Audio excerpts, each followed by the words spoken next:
En marche vers dimanche, avec Marie-Noël Tabu.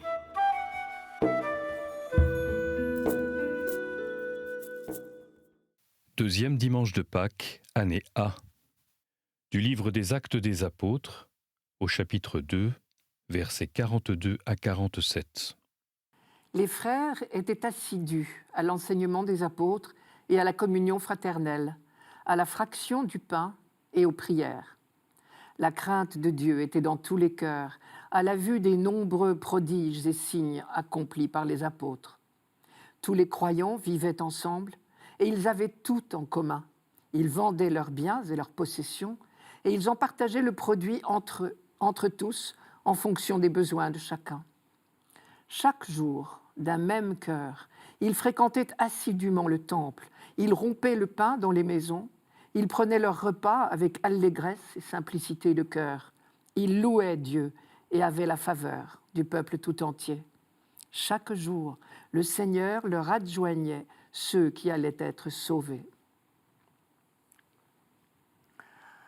Voilà un flash de la toute première communauté chrétienne, comme saint Luc aime en donner dans les Actes des Apôtres. À plusieurs reprises, j'en compte 4, il dresse en une ou plusieurs lignes un portrait de ce type. On dirait des photos de famille, en quelque sorte, des instantanés pris sur le vif. Additionné, il dessine un portrait qui nous paraît presque idyllique de la vie des premiers chrétiens. Assidus à l'enseignement des apôtres et à la prière, vivant dans la louange du Seigneur et mettant tout en commun, semant sur leur passage de multiples guérisons et recrutant sans cesse de nouveaux membres. Ce qui n'empêche pas quand même Luc de raconter par ailleurs quelques difficultés bien concrètes de ces mêmes communautés. Ananie et Saphir, par exemple, qui ont eu du mal à pratiquer jusqu'au bout le partage des biens. Et plus grave encore peut-être les difficultés de coexistence entre chrétiens d'origine juive et chrétiens d'origine païenne. On peut se demander quel message Luc veut nous faire passer en dressant ainsi ces portraits si beaux, presque irréels. Cela fait penser aux photos de famille des jours de fête qui habillent les murs de nos maisons, les albums de photos ou les pêle-mêle que nous aimons regarder. Évidemment, on a sélectionné les meilleures photos. En les regardant, nous prenons conscience de la beauté de nos familles et de la joie de certains jours privilégiés. Pour saint Luc, c'est certainement cela, mais c'est aussi beaucoup plus que cela. C'est la preuve que les temps messianiques sont arrivés. Les apôtres sont devenus capables de vivre en frères grâce au don de l'Esprit. Voilà, nous dit Luc, ce que l'Esprit nous rend capables de faire. Lui qui poursuit son œuvre dans le monde et achève toute sanctification, comme dit la 4e prière eucharistique. Voilà la marque de l'Esprit répandue sur le monde par le Messie. C'est bien ce qu'avaient promis les prophètes. La fraternité, la paix, la justice, l'abolition du mal sont les valeurs du royaume de Dieu que devait instaurer le Messie. Or, les premiers chrétiens en ont donné l'exemple à plusieurs reprises. Et c'est donc la preuve que Jésus est bien le Messie attendu, la preuve qu'il a répandu l'Esprit de Dieu sur le monde. Alors, on comprend la phrase « La crainte de Dieu était dans tous les cœurs ». C'est l'émerveillement devant l'œuvre de Dieu. Luc nous dit « Voyez mes frères, les premiers signes du royaume sont bien là. Voilà ce que l'Esprit Saint nous permet de vivre dans nos familles, nos paroisses, nos communautés, lorsque nous nous laissons guider par lui dans la lumière de Pâques. Depuis la résurrection du Christ, l'humanité nouvelle est née, celle qui grandit lentement autour et à l'image du Fils de Dieu. Saint Paul dirait « Regardez, nous sommes vraiment ressuscités », c'est-à-dire nous vivons vraiment d'une vie nouvelle. Le vieil homme, c'est-à-dire l'ancien comportement, est mort. Luc, qui est un païen converti, s'émerveille de l'expansion irrésistible de l'Évangile. Chaque jour, le Seigneur leur adjoignait ceux qui allaient être sauvés. Je remarque au passage que c'est le Seigneur qui faisait entrer de nouveaux membres dans la communauté. À nous, que nous est-il demandé? Peut-être tout simplement d'être de vraies communautés chrétiennes dignes de ce nom. car c'est par sa vie bien concrète que la communauté porte témoignage de la résurrection du Christ. Une vie faite de partage de la parole et du pain, de prière, de partage de tous les biens de chacun, et le tout dans la joie. C'est le monde à l'envers. En particulier, le dépouillement personnel et le partage de tous les biens, voilà bien la chose irréalisable pour des hommes ordinaires, à moins qu'ils ne soient habités par l'Esprit de Dieu, celui que le Christ lui-même leur a insufflé. Jésus l'avait bien dit, c'est à l'amour que vous aurez les uns pour les autres que l'on vous reconnaîtra pour mes disciples. C'est cela qui prouvera au monde entier que Jésus est vivant. Voilà qui juge une fois pour toutes nos querelles et nos médisances, nos intolérances et nos divisions, nos refus de partager. Il ne nous est pas interdit, bien sûr, de puiser dans ces beaux portraits des critères de vérification de la qualité de nos propres communautés, familles, équipes, communautés chrétiennes. C'est un peu comme si Luc nous disait « à bon entendeur, salut », car finalement, c'est bien un programme de vie chrétienne que nous venons d'entendre. Si je compte bien, il y a 4 points. Écouter l'enseignement des apôtres, vivre en communion fraternelle, y compris le partage de tous les biens, rompre le pain, aujourd'hui on dirait participer à l'Eucharistie, et participer aux prières. Pour finir, il me semble que la très grande bonne nouvelle de ce texte, c'est que ce nouveau comportement inspiré par l'Esprit Saint est possible. Tout comme les photos des jours de fête nous rappellent les possibilités d'amour de nos familles.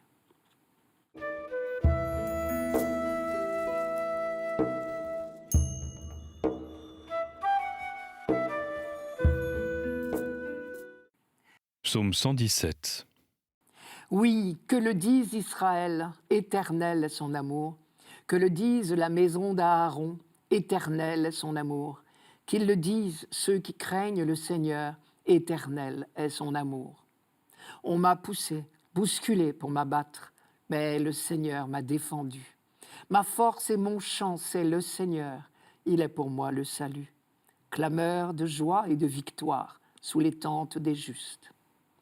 La pierre qu'ont rejetée les bâtisseurs est devenue la pierre d'angle. C'est là l'œuvre du Seigneur, la merveille devant nos yeux. Voici le jour que fit le Seigneur, qu'il soit pour nous jour de fête et de joie. Pour les Juifs, ce psaume 117 parle du Messie. Pour nous, chrétiens, quand nous célébrons la résurrection du Christ, nous reconnaissons bien sûr en lui le Messie attendu par tout l'Ancien Testament, le roi véritable, le vainqueur de la mort. Et c'est donc à ce double niveau de l'attente juive et de la foi chrétienne que je vous propose d'entendre ce psaume. Dans la foi juive, tout d'abord, c'est un psaume de louange. Il commence d'ailleurs par le mot « Alléluia » qui signifie « louer Dieu » et qui donne bien le ton de l'ensemble. Ensuite, il comporte 29 versets. Et sur cet ensemble de 29 versets, il y a plus de 30 fois le mot « Seigneur », les fameuses 4 lettres du nom de Dieu en hébreu, ou au moins « Yah », qui en est la première syllabe. Et ce sont autant de phrases de louange pour la grandeur de Dieu, l'amour de Dieu, l'œuvre de Dieu pour son peuple.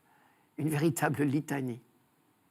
Ce psaume de louange est prévu pour accompagner un sacrifice d'action de grâce au cours de la fête des Tentes, cette fête très importante et très joyeuse qui dure 8 jours en automne. On a des traces de la joie de cette fête dans le texte même du psaume. Par exemple, « Voici le jour que fit le Seigneur, jour de fête et jour de joie ». Je vous rappelle les rites les plus importants de cette fête des Tentes. Tout d'abord, on habite pendant 8 jours sous des tentes, en souvenir des tentes de l'Exode, après la sortie d'Égypte. Et cela pour retrouver le goût de l'alliance. Ensuite, il y a de nombreuses célébrations au temple de Jérusalem, et l'on fait des processions autour de l'autel en agitant des rameaux et en chantant « Hosanna », qui signifie « Donne, Seigneur, donne le salut ». Parce que l'attente du Messie est très marquée dans l'esprit de cette fête. On répète « Béni soit au nom du Seigneur, celui qui vient », comme une sorte de prière pour hâter sa venue. Nous faisons quelque chose d'analogue quand nous célébrons déjà une fête du Christ roi. Un autre rite marquant de la fête des tentes était une grande illumination spectaculaire du temple le dernier soir. Et tous ces rites, nous pouvons en entendre l'écho dans ce psaume, à condition de le lire en entier, bien sûr. Voici donc quelques autres versets que nous n'entendons pas dans la liturgie de ce deuxième dimanche de Pâques. Rameaux en main, formez vos cortèges jusqu'auprès de l'autel. Béni soit au nom du Seigneur, celui qui vient. Dieu le Seigneur nous illumine, allusion à l'illumination du dernier soir. Tout ceci, ce sont les mots de la louange. Mais maintenant, voilà les motifs. Pour parler de l'histoire d'Israël, le psaume raconte l'histoire d'un roi qui vient d'affronter une guerre sans merci et qui a remporté la victoire. Et ce roi vient rendre grâce à son Dieu de l'avoir soutenu. Il dit par exemple « On m'a poussé, bousculé pour m'abattre, mais le Seigneur m'a défendu. » C'est donc un individu qui parle ici, un roi qui a miraculeusement échappé à toutes les attaques des pays qui l'assaillaient. Mais en réalité, nous savons ce qu'il faut lire entre les lignes. C'est l'histoire du peuple d'Israël et non pas d'un individu. De nombreuses fois au cours de son histoire, ce peuple a frôlé l'anéantissement. Mais à chaque fois, le Seigneur l'a relevé et il le célèbre dans cette grande fête des tentes. Ce rôle de témoin des œuvres du Seigneur, c'est la vocation propre d'Israël. Et c'est dans la conscience même de cette vocation qu'il puise la force de survivre à toutes ces épreuves au long de l'histoire. Pour nous chrétiens maintenant, vous avez remarqué la parenté entre la fête juive des tentes et l'entrée triomphale de Jésus à Jérusalem que nous commémorons dans la fête des rameaux. Mais surtout, la jubilation qui court dans ce psaume convient au ressuscité du matin de Pâques. Il est ce roi victorieux. Les évangélistes, chacun à sa manière, nous l'ont présenté comme le roi véritable. Pour n'en citer qu'un, par exemple, Matthieu a construit l'épisode de la visite des mages à Bethléem de manière à bien nous faire comprendre que le véritable roi n'est pas celui que disent les historiens, c'est-à-dire Hérode, mais l'enfant de la crèche. Ou bien Jean, dans le récit de la Passion, nous présente bien Jésus comme le vrai roi des Juifs. En méditant le mystère de ce Messie rejeté, méprisé, crucifié, les apôtres ont découvert un nouveau sens à ce psaume quand ils chantent « La pierre qu'ont rejetée les bâtisseurs est devenue la pierre d'angle. C'est là l'œuvre du Seigneur, la merveille devant nos yeux. » Et Jésus, rappelez-vous, l'avait cité dans la parabole des vignerons homicides. Il est, lui, Jésus, cette pierre angulaire, rejetée par les bâtisseurs et qui devient la pierre maîtresse. Lui, rejeté par son peuple, il est devenu la pierre de fondation de l'Israël nouveau. Enfin, on sait que ce psaume était chanté à Jérusalem à l'occasion d'un sacrifice d'action de grâce.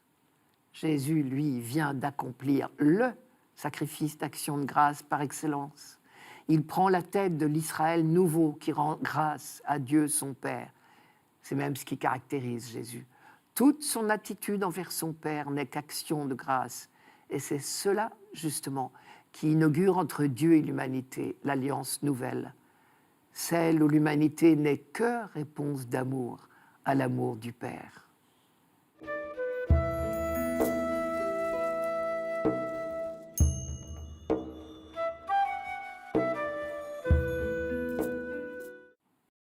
Lecture de la première lettre de Saint Pierre apôtre, au chapitre 1, versets 3 à 9. Béni soit Dieu, le Père de notre Seigneur Jésus-Christ. Dans sa grande miséricorde, il nous a fait renaître pour une vivante espérance, grâce à la résurrection de Jésus-Christ d'entre les morts, pour un héritage qui ne connaîtra ni corruption, ni souillure, ni flétrissure. Cet héritage vous est réservé dans les cieux, à vous que la puissance de Dieu garde par la foi pour un salut prêt à se révéler dans les derniers temps. Aussi vous exultez de joie, même s'il faut que vous soyez affligés pour un peu de temps encore par toutes sortes d'épreuves. Elles vérifieront la valeur de votre foi, qui a bien plus de prix que l'or, cet or voué à disparaître, et pourtant vérifié par le feu, afin que votre foi reçoive louange, gloire et honneur quand se révélera Jésus-Christ.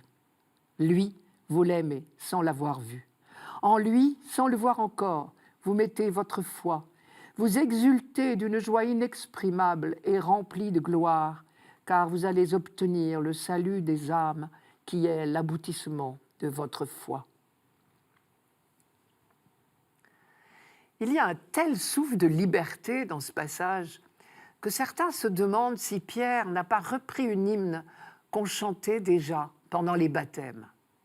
On n'en a pas la preuve, mais c'est en tout cas une hypothèse intéressante et qui peut nous aider à mieux comprendre ce texte. Cela justifie par exemple la très grande insistance sur la foi. Le mot figure 5 fois dans ces quelques lignes, ce qui n'est pas étonnant si on est dans une célébration de baptême. Et aussi l'insistance sur la joie, une joie formidable. Pierre dit inexprimable, malgré les épreuves présentes auxquelles Pierre fait allusion. La phrase « même s'il faut que vous soyez affligés pour un peu de temps encore par toutes sortes d'épreuves » laisse entendre que l'auteur s'adresse à des communautés chrétiennes qui vivent en monde hostile pour le moins. Au début de sa lettre, Pierre, qui est à Rome, a nommé les communautés auxquelles il s'adresse. Il cite, je cite, les régions du Pont, de Galatie, de Cappadoce, d'Asie, c'est-à-dire d'Éphèse, et de Bithynie. Ce qui nous rappelle au passage que la Turquie actuelle est l'un des berceaux du christianisme. Je reprends l'ensemble. Béni soit Dieu le Père de Jésus-Christ, notre Seigneur. La tournure est juive. La formule est chrétienne.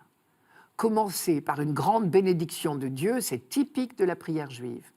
Et c'est certainement quelqu'un qui a beaucoup chanté les psaumes qui peut écrire un texte pareil. Mais le contenu est chrétien. Dans les psaumes, Dieu est chanté comme le Dieu des pères, Abraham, Isaac, Jacob. Mais désormais, la révélation a franchi un pas décisif. Dieu est connu maintenant comme Père de Jésus-Christ. Et c'est par Jésus-Christ qu'il accomplit son dessein sur l'humanité. Dieu nous a fait renaître grâce à la résurrection de Jésus-Christ. Comme Jésus lui-même, dans son dialogue avec Nicodème, Pierre parle du baptême comme d'une nouvelle naissance. Et cette nouvelle naissance a sa source dans la résurrection du Christ. Aujourd'hui, nous, après 2000 ans de christianisme, nous sommes tellement habitués à la formule « Jésus-Christ est ressuscité » que nous ne ressentons peut-être plus aucun choc à la dire. Mais les premiers chrétiens vivaient cela comme une véritable révolution. Désormais, pour eux, la face du monde était changée. Comme dit Paul, le monde ancien s'en est allé. Un nouveau monde est déjà né. On retrouve aussi très fortement chez Pierre un autre thème habituel de Paul, la tension entre le présent et l'avenir. Tout est déjà accompli dans la résurrection du Christ, et donc il parle au passé. Dieu nous a fait renaître. Tout est joué, si l'on peut dire. Mais tout reste encore à venir. Nous sommes tendus vers le salut qui est prêt à se révéler dans les derniers temps, comme dit Pierre. Ce mot « salut », on pourrait le traduire par « vie » qui ne connaît ni corruption, ni souillure, ni flétrissure. On pourrait le traduire aussi par libération de tout ce qui est justement corruption, souillure, flétrissure. Un salut, une libération déjà accomplie en Jésus-Christ, mais dans laquelle toute l'humanité n'est pas encore entrée. Et c'est cela qui reste à venir. C'est ce déjà accompli qui nous fait dès maintenant tressaillir de joie, comme dit Pierre. Les jours où nous sommes moroses sont peut-être bien ceux où nous perdons de vue cette grande nouvelle de Pâques. La grande nouvelle qui est que l'amour et la vie sont plus forts que toutes les haines et que la mort. Mais il est vrai que dans certaines situations, cette certitude a tendance à s'estomper et notre foi est alors mise à l'épreuve. Vous êtes attristés pour un peu de temps encore par toutes sortes d'épreuves, dit Pierre. La suite de la lettre laisse entrevoir les difficultés dont il s'agit. probablement l'hostilité rencontrée par ces jeunes chrétiens qui font figure de marginaux en monde païen. La dernière strophe reprend ce thème de la foi dans le temps de l'attente. Pierre, lui, a eu le privilège de connaître, de côtoyer longuement Jésus-Christ, mais il s'adresse à des chrétiens qui n'ont pas connu Jésus. Et il développe pour eux la béatitude que Jésus avait dite à Thomas. Heureux ceux qui croient sans avoir vu. Et il les encourage. Vous l'aimez sans l'avoir vu. En lui, sans le voir encore, vous mettez votre foi et vous exultez d'une joie inexprimable et remplie de gloire. Cette insistance de Pierre sur la joie des chrétiens, une joie à la fois inexprimable et plus forte que toutes les épreuves passagères, résonne pour nous comme un appel. Peut-être nos contemporains attendent-ils tout simplement de voir sur nos visages la joie de notre baptême.